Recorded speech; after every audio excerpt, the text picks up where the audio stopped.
it's natural to go to intrinsic coordinates. So write this integral in dx parallel. So this is a cyclic coordinate measured on the curve itself. So dx parallel is the increment, if you wish, of the length of the curve if you're measuring it in L2 norm or something, whatever you want to use. It turns out norm will go away again.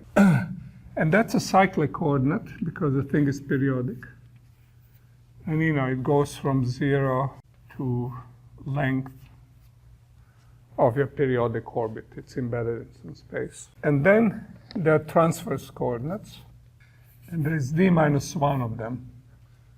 And you know what these things morally are. At every point, you have a local Poincaré section for the flow. So at every point, there is a longitudinal coordinate, and there is a local Poincaré section.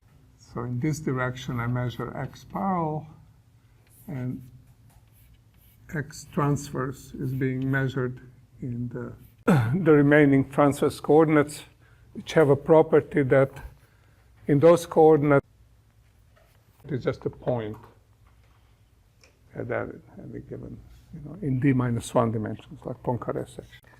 Now, Dirac delta function in higher dimensions is always written as a product of Dirac delta pair coordinate, because you will only get a 0 if in each coordinate you get a 0 at the same time.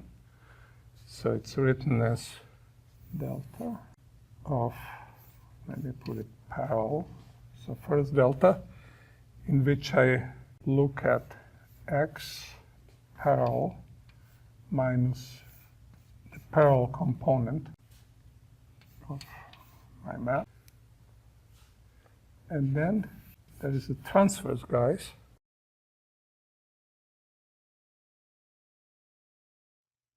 And we will not actually need to explicitly construct this coordinate system every place around the orbit. We just need, only thing we need is to assume that we can do it. And then the calculation will be very simple. And the result will be just a determinant of some kind. So it will not depend on coordinate choice. But that's the way we can split. And we notice the following.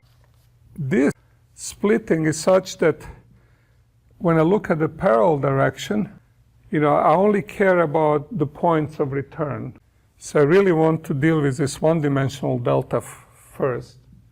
And that will just enforce in the transverse delta that evaluated at a given point, which is enforced by periodicity of the thing.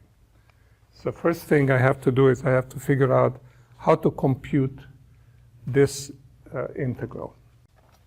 So see, delta functions totally trivial. I explained what they are. Still, you have to think.